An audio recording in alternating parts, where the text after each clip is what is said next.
오늘은 디펜스 21 발행인을 겸하고 있죠. 우리 김종대 편집장 이 자리에 모셨습니다. 반갑습니다. 안녕하세요. 오랜만에. 바로 본론으로 들어가겠습니다. 예.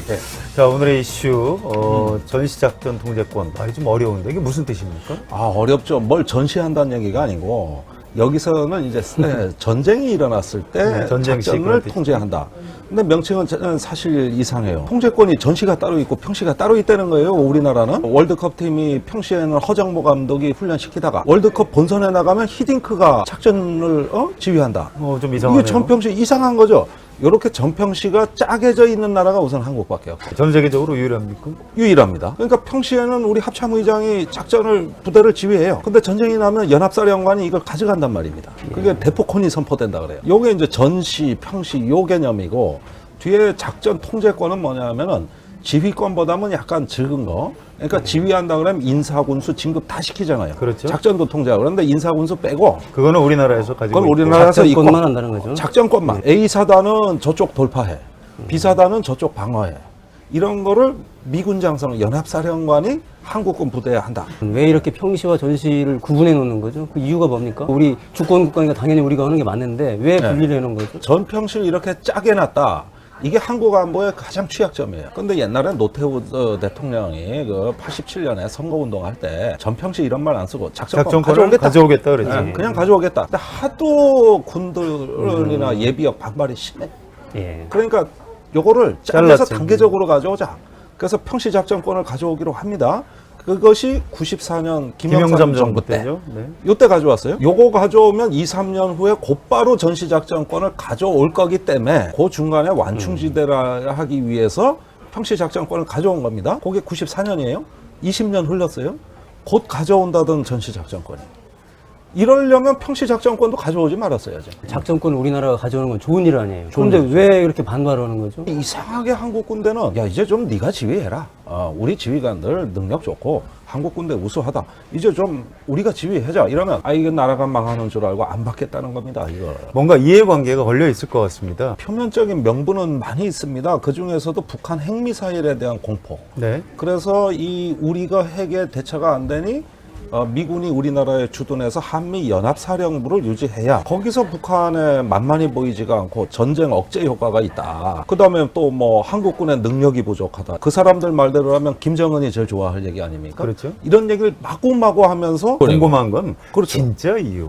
진짜 뭔가 이유가 있을 것이다. 그 육군이 이렇게 군 내부에 패권을 장악했다고 봐도 과언이 아닌데 네. 육군이 다 해먹는 구조예요 사실은. 그래서 육군은 중심군이고 해공군은 기타군이라 그래요. 지상군 위주로 돼서 해공군을 많이 죽여놨단 말이에요. 예. 그걸 미군에 의존합니다. 주로 미군인 원정군, 네. 해공군을 많이 투입한단 말이죠. 그러다 보니까 이 전자권이 기형적으로 불구가 된 이 체제가 제일 편리하고 좋아. 지금 육군 지도부에도 현재 체제가 제일 좋다. 그런 제일 좋죠. 말씀이신가요? 군의 80%가 육군입니다. 그렇다면 현재 체제를 변화시키는 것은 매우 달갑지가 않아요. 현대전이 뭐 지상군 체전이 합니까?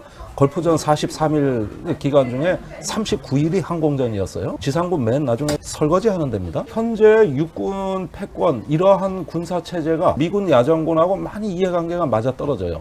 그러다 보니까 뭔가 지금의 현 체제가 불합리하다는 게 곳곳에서 드러납니다. 그러니까 현재 이게 다 군구조의 분노됩니다. 어떤 기득권을 네. 쥐고 있는 사람들이 자기들 이해관계 때문에 반대하는 것이다. 그렇습니다. 이렇게 보고 근데 계시네요. 언뜻 보면 이해가 잘 안 돼요. 이 네.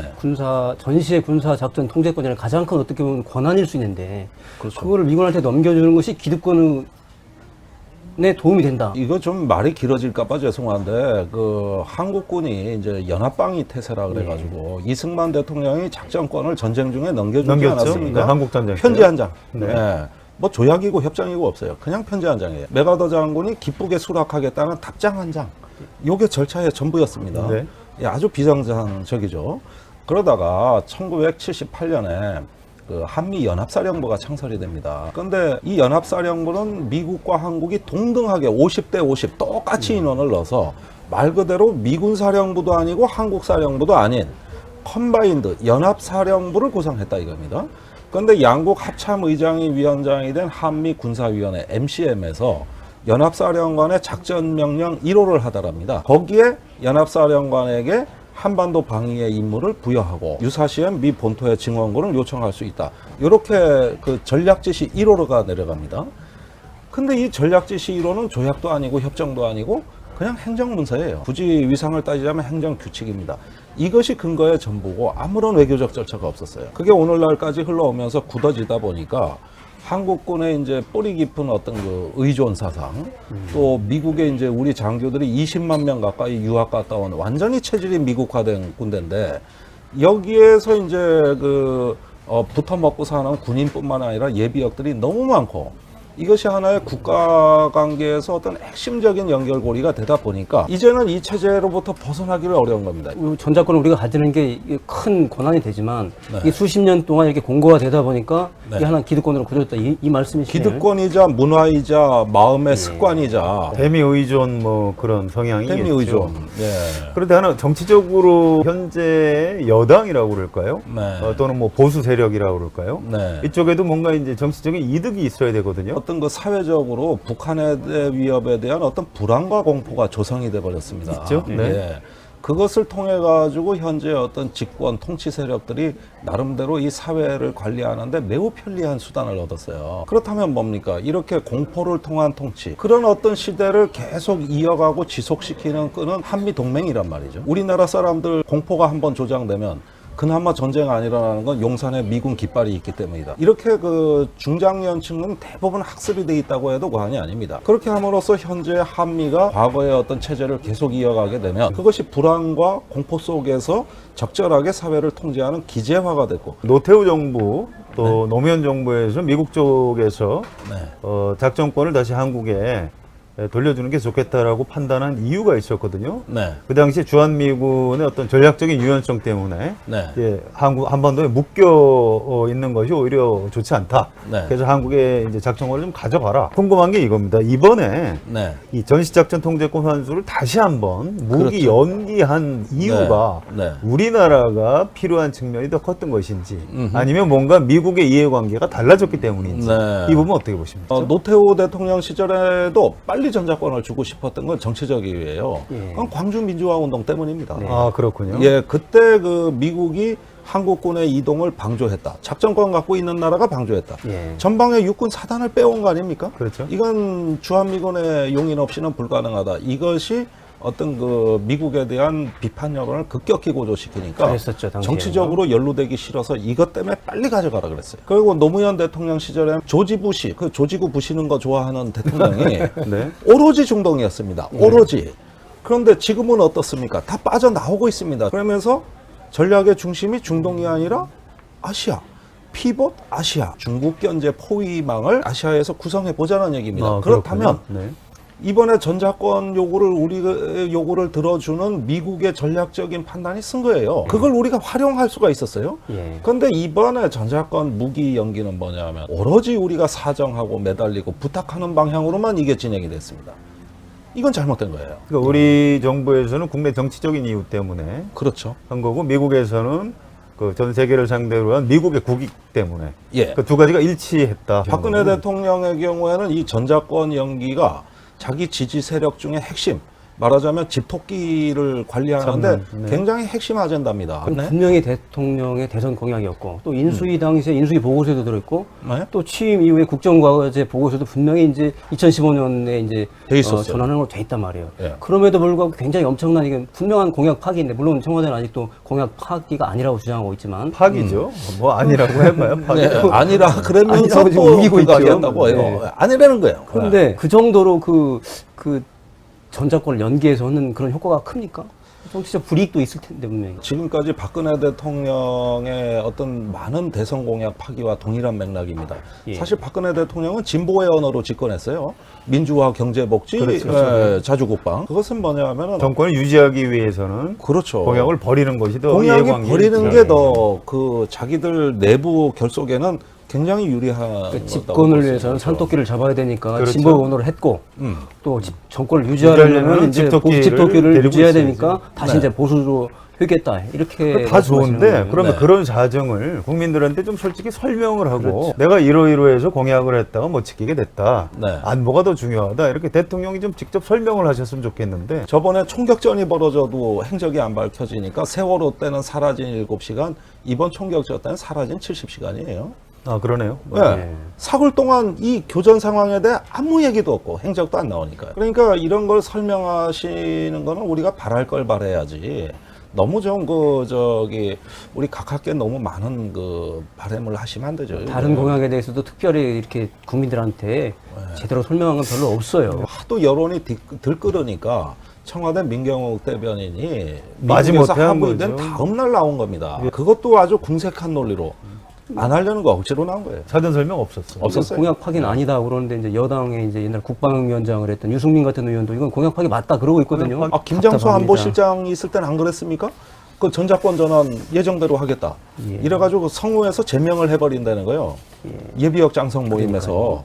그 말에 겁먹고 2번 다시 얘기 못 꺼냈어요. 이 전시작전 통제권 환수를 재연기하면서 그 대가로 그럼 용산기지하고 동두천에서 미군이 좀 더 체류하는 걸로 이렇게 묶어서 협상을 한 건가요? 그건 어떻게 보십니까? 그러니까 국방부는 뭐 전혀 그렇지 않다고 예. 빅딜은 없었다 이렇게. 그것이 네. 왜 아니냐면은 미국이 어떤 아시아에서 이 동맹국가 지휘 체계를 조정하고 또 어떤 주둔 정책을 조정하는 것은 이런 어떤 실리에 앞서서 대전략에서 나오는 거예요. 대중국 전략, 동아시아 전략. 이 어떤 실익이라는 것은 이 강대국의 어떤 그 외교 전략을 따지는 데 있어가지고 사실은 부분적입니다. 그리고 네, 본질적이지가 않아요. 근데 한국 사람들은 자꾸 미국하고 뭐 뭔가 딜을 거래를 했다고 했을 보는 것이다. 것이죠.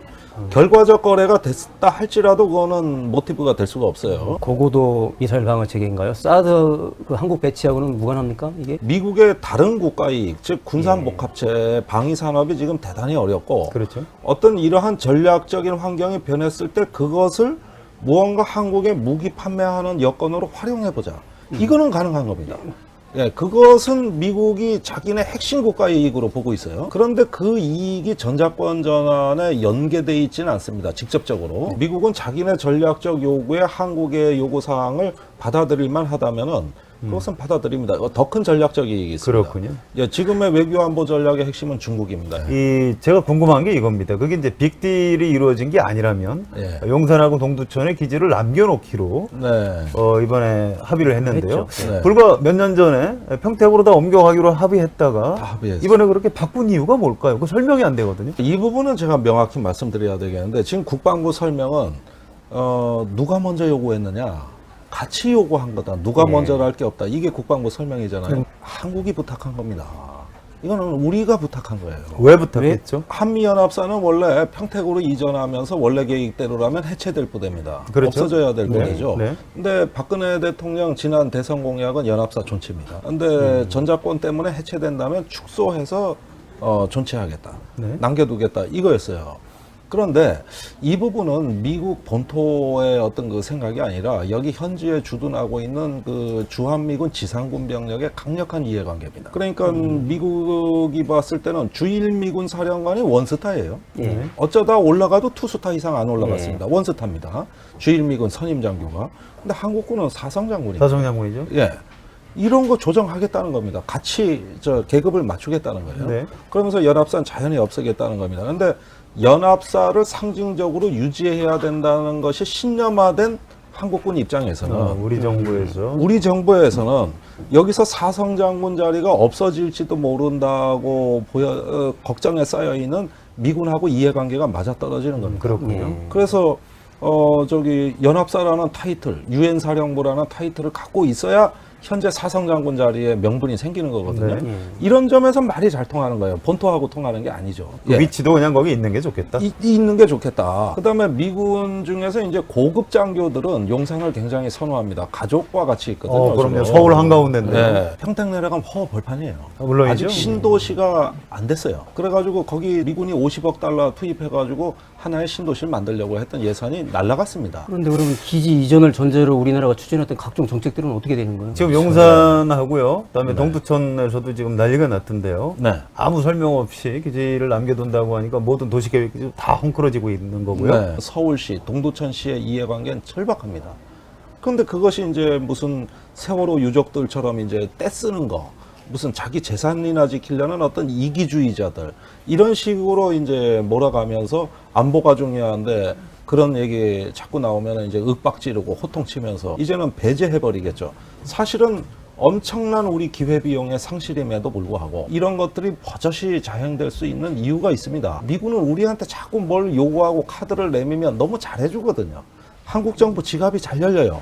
정책도 하루아침에 바꿔요. 이번에 미군이 가급적이면 평택기지도 먹고 용산에 눌러앉아 주겠다고 그러니까 이것도 그냥 먹고. 안고. 예. 네, 왜 그런 얘기죠. 한국 정부가 사정하는 모양을 취해주니까 그걸 왜 거부할까요? 미군의 독특한 사고방식은 뭐냐면 우리가 한국 정부에 주는 땅값이 얼마인지 아냐 이걸 계산하고 있더라고요. 지금 서울의 용산 땅값 어마어마하게 비쌉니다. 개발된다 그러면 더 비쌀 거예요. 그러면 이걸 한국 정부에 준다는 건 우리가 몇 조 원의 가치를 한국 정부에 주는 건지 한번 따져보자 이거예요. 그걸 카드로 해서 평택기지에 호화기지를 짓게 만든 겁니다. 이제 눌러 앉으라 그랬잖아요. 언젠가 평택기지 말고 다른 것을 한국 정부에 요구할 일이 있을 때 대가를 또 요구하고 요것은 또 카드로 쓰인다 이거예요. 우리 국가 정책이 일관성이 없는 결과 어떻게 국익이 잠식이 되고 우리가 손실이 되는가를 보여주는 한 사례라고 볼 수 네. 있는 거예요.